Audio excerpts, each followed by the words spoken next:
ಇಲ್ಲ. ಸೊ ಏನೇ ನೀವು ಇದು ಕಷ್ಟ ಅದು ಕಷ್ಟ ಅಂತ ಯಾವತ್ತೂ ಅಂದ್ಕೋಬೇಡಿ. Be positive and follow the ಗುರುಗಳನ್ನ. ಅವ್ರು ಏನು ಹೇಳ್ಕೊಡ್ತಾರೆ ಅವರು ಅಷ್ಟು ಕಲ್ತು ಬಂದಿರ್ತಾರೆ, ಹೇಳ್ತಾರೆ, ಅದನ್ನ ಗಮನ ಇಟ್ಟು ಕೇಳಿ ಅದನ್ನು ಫಾಲೋ ಮಾಡ್ತಾ ಹೋದರೆ ನಿಮ್ಗೆ ಯಾವತ್ತೂ ಕಷ್ಟ ಅನಿಸಲ್ಲ. ಆಮೇಲೆ ಇವತ್ತು ಹೇಳಿದ್ದು ಇವತ್ತೇ ಯೂಸ್ ಆಗಬೇಕು ಅಂತ ಇಲ್ಲ, ಇವತ್ತು ನಾಳೆನೋ ನಾಡ್ದು ಟಿಲ್ ದ ಲೈಫ್ ಟೈಮ್ಗೆ ಆಗುತ್ತೆ. ಆಮೇಲೆ ಎಲ್ಲರೂ ಆದಷ್ಟು ಮರ ಗಿಡಗಳನ್ನ ಉಳ್ಸೋಕ್ಕೆ ನೋಡಿ, ಬೆಳೆಸೋಕ್ಕೆ ನೋಡಿ, ಪರಿಸರನ ಸ್ವಚ್ಛವಾಗಿ ಅವ್ರು ಮಾಡಲಿಲ್ಲ ಇವ್ರು ಮಾಡಲಿಲ್ಲ ಅಂದರೆ ಸ್ಪೆಷಲಿ ಗೈಡ್ಸಲ್ಲಿ ಇದರಲ್ಲಿ ಕಲಿಸ್ತಾ ಇರ್ತಾರೆ. ಮೊದಲು ಪಿಕ್ ದ ಪೇಪರ್ಸ್ ಇದರಿಂದನೂ ಕಲಿಸ್ಕೊಟ್ಟಿರ್ತಾರೆ. ಒಂದು ಸ್ಕೂಲಲ್ಲ ಇದರಲ್ಲೇನೋ ಏನಂದರೆ ಫಸ್ಟ್ ಎಂಟ್ರ್ ಆದ ತಕ್ಷಣ ಸ್ಕೂಲಲ್ಲಿ ಪಿಕ್ಕಿಂಗ್ ದ ಪೇಪರ್ಸ್ ಅಂತ ಅಂದ್ಬಿಟ್ಟು. ಆಮೇಲೆ ಅದೆಲ್ಲ ತಪ್ಪೇ ಅಲ್ಲ.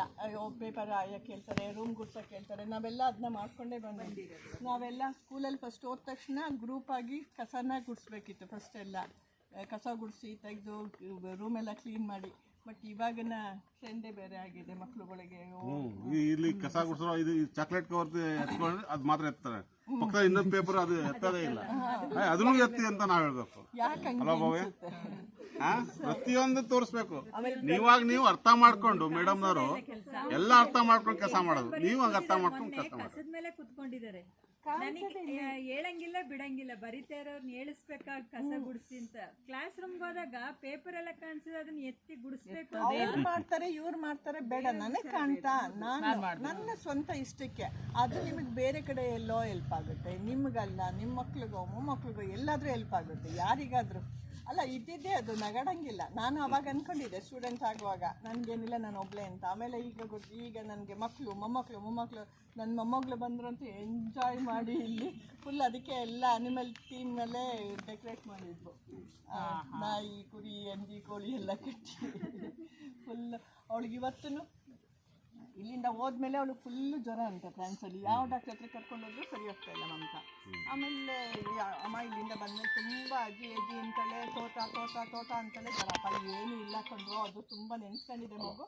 ಈ ವೀಕೆಂಡು ಎಲ್ಲಾದರೂ ಒಂದು ಫಾರ್ಮ್ ಹೌಸ್ ಹುಡ್ಕೊಂಡು ನೀವು ವೀಕೆಂಡ್ ಅಲ್ಲಿಗೆ ಹೋಗಿ, ಯಾವ ಸಿಟಿಗೂ ಹೋಗ್ಬೇಡಿ, ಎಲ್ಲಿ 3 days ಅಲ್ಲಿರಿ, ಅವ್ಳು ಸರಿ ಆಗ್ತಾಳೆ. ಅಲ್ಲಿಂದ ಒಂದು 40 kilometers ದೂರದಲ್ಲಿ ಯಾವುದೋ ಒಂದು ತೋಟಕ್ಕೆ ಹೋಗಿ ಅಲ್ಲಿ ಕುರಿ, ಕೋಳಿ ಇದು ಎಲ್ಲ ಇತ್ತಂತೆ. ಅಲ್ಲಿ ಸ್ಟೇ ಮಾಡಿದ್ರಂತೆ. ಅಲ್ಲಿ ಚೀಪು ಅಂತೆ, ತುಂಬ ಕಮ್ಮಿ ಇತ್ತಂತೆ. 3 ದಿವಸ ಸ್ಟೇ ಆದ. ಹೋಗಿ ಎಂಟ್ರಾಗಿ ಅರ್ಧ ಗಂಟೆಗೆ ಜ್ವರನೇ ಎಲ್ಲಿದೆ ಮನೆ ಮದ್ದು ಎಲ್ಲಿದೆ. ಸೊ ಅಲ್ಲಿಗೆ ಹೋದ ತಕ್ಷಣ ಅವ್ಳು ಫುಲ್ ಫ್ರೀ ಆದ್ಲಂತೆ. 2 ದಿವಸ ಅಮ್ಮ ಮೌರ್ದೆ, ಒಂದು ವಾರದಿಂದ ಊಟನೇ ಮಾಡಿದ್ನಿಲ್ಲ, ಇಲ್ಲಿಗೆ ಬಂದಾಗ ಅವ್ರು ಏನು ಕೊಟ್ಟರು ಅದನ್ನೇ ತಿಂತಾ ಇದ್ದಾಳೆ ಅಂತ ಹೇಳ್ಬಿಟ್ಟು. ಸೊ ಪ್ರಕೃತಿಯಲ್ಲಿ ಅಷ್ಟೊಂದಿರುತ್ತೆ. ಆಮೇಲೆ ಕೇಳಿಸ್ತೇವೆ ನೋಡಿ ಎಲ್ಲ ಮ್ಯೂಸಿಕ್ ಎಲ್ಲ ಎಷ್ಟು ಚೆನ್ನಾಗಿರುತ್ತೆ ಅಂತ. ಆಮೇಲೆ ನಾವು ಹುಟ್ಟಿನಿಂದ ಸಾಯೋವರೆಗೂ ಎಷ್ಟು ಮರಗಳು ಒಬ್ರಿಗೆ ಬೇಕಾಗುತ್ತೆ, ಯಾರು ಹೇಳ್ತೀರಾ? ಒಬ್ಬರು ಎಷ್ಟು ಮರ ಯೂಸ್ ಮಾಡ್ತೀವಿ ನಾವು, ಯಾವುದಕ್ಕಾದ್ರೂ ಇರ್ಬೋದು. ಒಬ್ಬ ಮನುಷ್ಯನಿಗೆ ಎಷ್ಟು ಮರಗಳು ಬೇಕು ಗೊತ್ತಿಲ್ಲ, ಅಂದಾಜು ಎನಿ ಐಡಿಯಾ? ಹತ್ರ ಸುಮ್ಮನೆ ಹೇಳಿ. ಪ್ರತಿಯೊಂದು ಕ್ಯಾಲ್ಕುಲೇಷನ್ ಮಾಡ್ಕೋಬೇಕು, ಸುಮ್ಮನೆ ಕ್ಯಾಲ್ಕುಲೇಟ್ ಮಾಡಿ. ಅದಕ್ಕೆ ಇದಕ್ಕೆ ಅಂತ ಹೇಳಿ ಮರಗಳನ್ನ ಯೂಸ್ ಮಾಡೋದೇ ಮನೆ ಕಟ್ಟಬೇಕು, ಮಂಚ ಮಾಡ್ಕೋಬೇಕು, ಕುರ್ಚಿ ಮಾಡ್ಕೋಬೇಕು, ಡೈನಿಂಗ್ ಟೇಬಲ್ ಬೇಕು. ಹುಟ್ಟಿದಾಗ ಯಾವ್ದಕ್ಕೆ ಹಾಕ್ತಾರೆ? ತೊಟ್ಲಿಗೆ, ಅದಕ್ಕೂ ಮರನೇ ಬೇಕು. ಸತ್ತಾಗ ಅದಕ್ಕೂ ಮರನೇ ಬೇಕು. ಇಲ್ಲ ಸುಟ್ರೆ ಅದಕ್ಕೂ ಮರನೇ ಬೇಕು. ಹುಟ್ಟಿನಿಂದ ಸಾವರೆಗೂ 800 trees ಬೇಕು ಒಬ್ಬರಿಗೆ.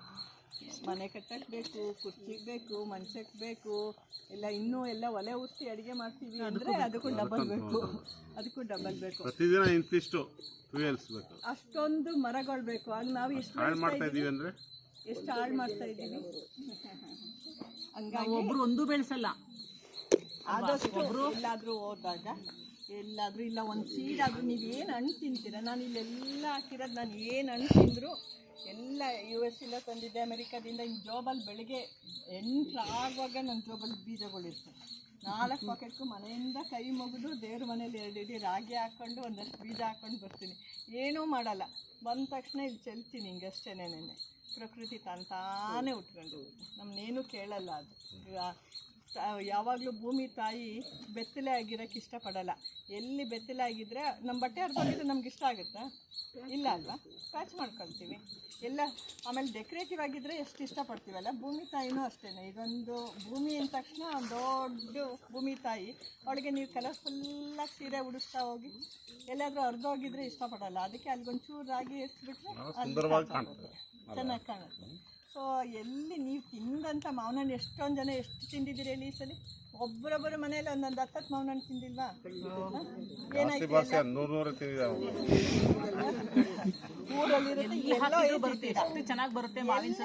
ಮಾವಿನ ಸೊಸಿ ನ್ಯೂಸ್ ಪೇಪರಲ್ಲಿ ಸುತ್ತಿ ಎಲ್ಲ ವೇಸ್ಟ್ ಪೇಪರ್ ಇರುತ್ತಲ್ಲ, ಪೇಪರ್ಗೆ ಸುತ್ತಿಬಿಟ್ಟು ನೀವು ಎಲ್ಲಾದರೂ ಹೋಗುವಾಗ ಯಾವುದೋ ಜಾಗಕ್ಕೆ ಅಜ್ಜಿ ಮನೆಗೆ ಎಲ್ಲ ನೀವು ಇಲ್ಲೆಲ್ಲ ತಂದು ಎಷ್ಟು ಬಿಟ್ಟಿದ್ರು ಅದು ಆಸೆ ಅಲ್ಲಿಗೆ ಉಟ್ಬಿಟ್ಟಿರುತ್ತೆ. ಹಲಸಿನ ಹಣ್ಣು ಎಷ್ಟು ತಿಂದಿರ್ತೀರ? ಹಲಸಿನ ಹಣ್ಣು ಬೀಜನ ಅದನ್ನು ಪೇಪರಲ್ಲಿ ಸುತ್ತಿಟ್ಟು ತಗೊಂಡೋಗಿ ಎಷ್ಟು, ಆಮೇಲೆ ಪೇಪರೆಲ್ಲ ಎಷ್ಟೊಂದು ವೇಸ್ಟ್ ಮಾಡ್ತೀರಲ್ವಾ?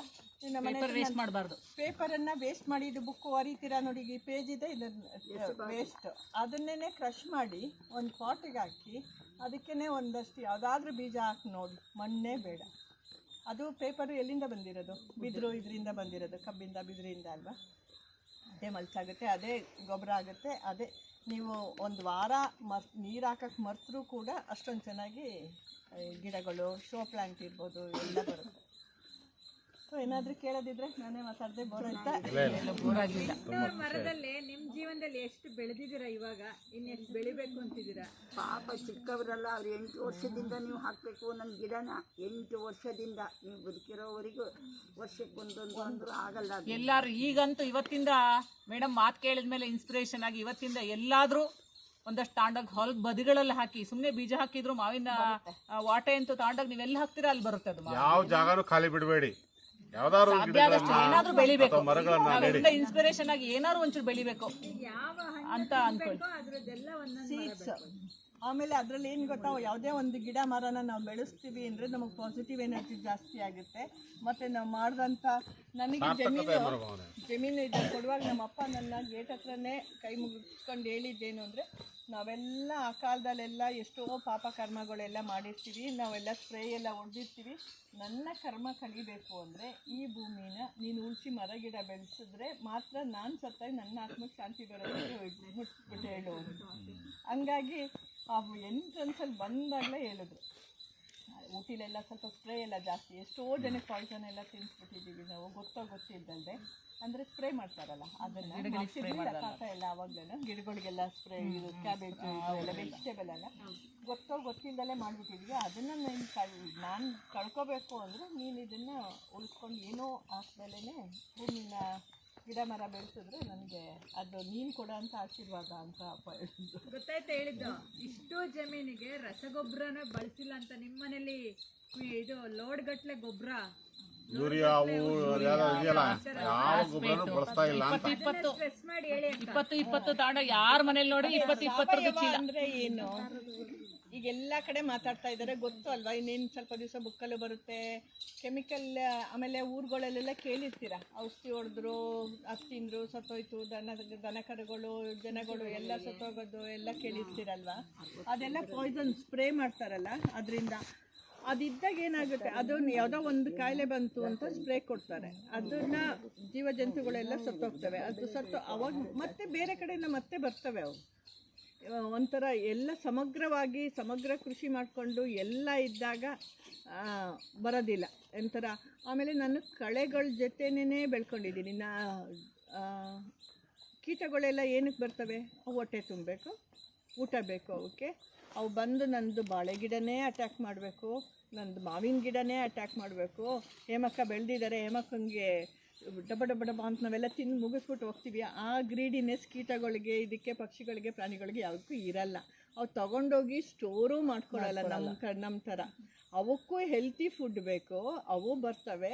ಅವು ನಾವೆಲ್ಲ ಏನಾದರೂ ಒಂದು ಮರ ನೋಡಿದ ತಕ್ಷಣ ಎಲ್ಲನೂ ಗ್ರ್ಯಾಬ್ ಮಾಡ್ಕೊಳ್ತೀವಿ. ಅವು ಏನಾದರೂ ತಿನ್ನೋಕ್ಕೆ ಶುರು ಮಾಡಿದ್ರೆ ಒಂದು ಸೀಬೆ ಹಣ್ಣು ತಿಂದರೆ ಅದು ಫುಲ್ ಫಿನಿಶ್ ಆಗೋವರೆಗೂ ಒಂದನ್ನೇ ತಿಂತವೆ. ಆಗ ನಾವು ಏನೇನೋ ಸ್ಪ್ರೇ ಮಾಡಿ ಆ ಪಾಯ್ಸನನ್ನು ನಾವು ತಿಂದು ಮತ್ತು ನಮ್ಮ ಪರಿಸರಕ್ಕೂ ಕೊಟ್ಟು, ಜನಕ್ಕೂ ಕೊಟ್ಟು, ಜಲಕ್ಕೂ ಕೊಟ್ಟು, ದನಕ್ಕೂ ಕೊಟ್ಟು ಹಾಳು ಮಾಡ್ಕೊಳ್ತಾ ಇದ್ವಿ. ಆದಷ್ಟು ಸಮಗ್ರ ಕೃಷಿ ಮಾಡಿದಾಗ ಅದು ಆ ತೊಂದರೆ ಬರಲ್ಲ. ನನಗೆ ಈಗ ಯಾವುದಕ್ಕೂ ಇದಕ್ಕೆಲ್ಲ ಸ್ಪ್ರೇನೂ ಮಾಡಿಲ್ಲ, ಏನೇನೂ ಮಾಡಿಲ್ಲ. ನಾನು ಪ್ರಕೃತಿಗೆ ಯಾವಾಗಲೂ ಹೇಳ್ತಿರ್ತೀನಿ, ನಾನು ಏನೂ ಮಾಡಿಲ್ಲ, ನೀನು ಇಷ್ಟೆಲ್ಲ ಒಂದು ಕಳೆ ಬೆಳೆದ್ರೂ ನಾನು ಖುಷಿ ಪಡ್ತೀನಿ, ಓ ನೀನು ಬಂದಿದ್ಯಾ ಅಂತ ಅಂದ್ಬಿಟ್ಟು. ಏಕೆಂದರೆ ಅದರದ್ದೇ ಆದ ಒಂದು ಹುಟ್ಟು ಅಂತಂದರೆ ಅದರದ್ದೇ ಆದ ಒಂದು ಇದಿರುತ್ತೆ. ಅದೇನೋ ಒಂದು ಕೆಲಸ ಮಾಡೋಕ್ಕೆ ಬಂದಿರುತ್ತೆ, ಭೂಮಿ ಮೇಲೆ ಬರುತ್ತೆ ಹೋಗುತ್ತೆ. ಅದು ಬಿಟ್ಟು ನಾವು ಎಲ್ಲನೂ ನಾಶ ಮಾಡಿಕೊಂಡು ನನಗೇನು ಬೇಕು ಗ್ರೀಡ್ ಅಂತ ಹೋಗೋದಲ್ಲ. ಸೊ ಆ ಥರ ಕೆಮಿಕಲ್ಲು ಮತ್ತು ಇದನ್ನೆಲ್ಲ ಯೂಸ್ ಮಾಡ್ದಲೆ ಆದಷ್ಟು ನೀವು ನಮಗೆ ಜಮೀನಿಲ್ಲ, ನಮಗೆ ಗೊತ್ತಿಲ್ಲ, ಮಾಡೋಕ್ಕಾಗಲ್ಲ, ಅಗ್ರಿಕಲ್ಚರ್ ಓದ್ಕೊಳ್ಳಿ, ಇಲ್ಲ ಡಾಕ್ಟ್ರೇ ಓದಿ, ಇಲ್ಲ ಏನಾದರೂ ಓದಿದ್ರೆ ನಮ್ಮ ಸಮಾಜಕ್ಕೆ ಉಪಯೋಗ ಆಗ ಅಂಥ ಮಾತುಗಳನ್ನ ನೀವು ಹೇಳ್ತಾ ಇದ್ದರೆ ಅದನ್ನು ಬೆಳೆಸ್ಕೊಂಡು ಹೋಗ್ತಾ ಇರ್ಬೋದು. ಈಗ ಇಲ್ಲಿ ಎಷ್ಟು ಥರದ ಗಿಡಗಳಿದೆ ಮೇಡಮ್? ತೆಂಗು ಎಷ್ಟಿದೆ, ಅಡಿಕೆ ಎಷ್ಟಿದೆ, ಬಾಳೆ ಎಷ್ಟಿದೆ?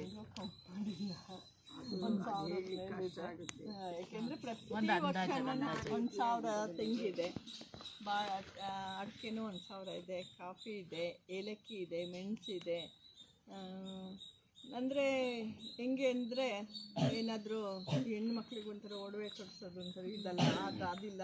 ಎಲ್ಲಾದರೂ ಹೋದರೆ ನಂದು ಶಾಪಿಂಗ್ ಏನಾಗಿರುತ್ತೆ, ಗಿಡಗಳಾಗಿರುತ್ತೆ. ಇದು ನನ್ನ ಹತ್ರ ಯಾಕಿಲ್ಲ, ಇದು ಯಾಕೆ ನನಗೆ ಬರಬಾರ್ದು, ಆ ಥರ. ಹಂಗಾಗಿ ಎಲ್ಲೆಲ್ಲಿ ನೋಡ್ತೀರಾ ಅದೆಲ್ಲ ಅದು ಏನಿದೆ ಅನ್ನೋದಕ್ಕಿಂತ ಏನಿಲ್ಲ ಯಾವ್ದು ನಿಮ್ಮ ಹತ್ರ ಬಂದಿಲ್ಲ, ಯಾವುದಿಲ್ಲ ಅಂತ. 30 ವರ್ಷದಿಂದ ಟೀ ಗಿಡ ಬೆಳೆಯೋಕ್ಕೆ ನೋಡ್ತಿದ್ದೀನಿ. ಅಪ್ಪ ಹೇಳಿರೋದು, ನೀನು ಎಷ್ಟೆಲ್ಲ ಅವಾರ್ಡ್ ತಗೊಳ್ತೀಯ, ಏನೆಲ್ಲ ಮಾಡ್ತೀಯ, ಅದನ್ನ ನನಗೆ ತೃಪ್ತಿ ಕೊಟ್ಟಿಲ್ಲ. ನೀನು ಕಂಟಿನ್ಯೂಸ್ ಆಗಿ ಕೊತ್ತಂಬರಿ ಸೊಪ್ಪು, ಹಸಿರು ಮೆಣಸಿನ್ಕಾಯಿ, ಕರಿಬೇವಿನ ಸೊಪ್ಪು, ಈ 3 ವಿತೌಟ್ ಫೇಲ್ ಮನೆ ಹತ್ರ ಬರೋರಿಗೆ ವಿತೌಟ್ ಫೇಲ್ ಆದಾಗ ಈ 3 ರೆಗ್ಯುಲರಾಗಿ ಕೊಟ್ಟಿದ್ದ ದಿವಸ ನಿನಗೆ ಅವಾರ್ಡ್ ಅಂತ. ಸೊ ಆ ಕೊತ್ತಂಬರಿ ಸೊಪ್ಪು ಕೂಡ ಅದು ಇಸ್ ಸ್ಮಾಲ್ ಥಿಂಗ್, ಒಂಥರ ಸಣ್ಣ ಕೆಲಸನೇ ಅದು. ಏನು ಕೊತ್ತಂಬರಿ ಸೊಪ್ಪು ಬೆಳೆಯೋಕ್ಕಾಗಲ್ವಾ ಹಂಗಿದ್ರೆ ಅಂತ. ಆಗಿಲ್ಲ ಇಲ್ಲಿವರೆಗೂ 30 ವರ್ಷದಲ್ಲಿ ಯಾವತ್ತಾದರೂ ಒಂದು ದಿವಸ ಬ್ರೇಕ್ ಆಗಿಬಿಡ್ತೀನಿ, ಮಳೆ ಬಂದು ಗಾಳಿ ಬಂದು. ಇಲ್ಲಿವರೆಗೂ ಅದರಲ್ಲೂ ಫೇಲ್ ಆಗಿದ್ದೀನಿ. ಮತ್ತು ಕರ್ಬೇವಿನ ಸೊಪ್ಪು ಸದ್ಯಕ್ಕೆ ಪಾಸಾಗಿದ್ದೀನಿ. ಇದೆ ಒಂದು 100 ಗಿಡ 1000 ಗಿಡ ನಿಂತ್ಕೊಂಡಿದ್ದೀನಿ, ಅದರಲ್ಲಿ ಪಾಸಾಗಿದ್ದೀನಿ. ಮತ್ತು ಮೆಣಸಿನ್ಕಾಯಿಯೂ ಅಷ್ಟೇ ಫೇಲ್ ಆಗಿಬಿಡ್ತೀನಿ. ಕಂಟಿನ್ಯೂ ಆಗಿ ತಗೊಂಡೋಗ್ತಾ ಇರ್ತೀನಿ. ಯಾವತ್ತೋ ಒಂದು ಸರಿ ಒಂದು ವೀಕ್ ಬ್ರೇಕ್ ಆಗಿಬಿಡುತ್ತೆ. ಸೊ ಹಂಗೆ ಕಂಟಿನ್ಯೂಸ್ ಬರೋ ಥರಕ್ಕೆ ಅದಾದ್ಮೇಲೆ ಹಂತವಾಗಿ ಮಾಡ್ಕೊಂಡು ಹೋಗ್ತಾನೆ ಇರಬೇಕು. 1 ಎಕರೆ ಇದ್ರೆ 1 ಎಕರೆ ಇಡೀ ಜೀವನಕ್ಕೆ ಏನ್ ಬೇಕು ಅದನ್ನ ಎಲ್ಲ ಖಂಡಿತ ಮಾಡ್ಕೋಬಹುದು. ಇಡೀ ಜೀವನಕ್ಕೆ ಏನೆಲ್ಲ ಎಷ್ಟೋ ಗುಂಟೆ ಇಡೀ ಜೀವನಕ್ಕೆ ಆಗೋಷ್ಟು ಮಾಡ್ಕೋಬಹುದು. ಫುಡ್ ಫಾರೆಸ್ಟ್ ಅಂತ ಮಕ್ಕಳ 1 ಎಕರೆ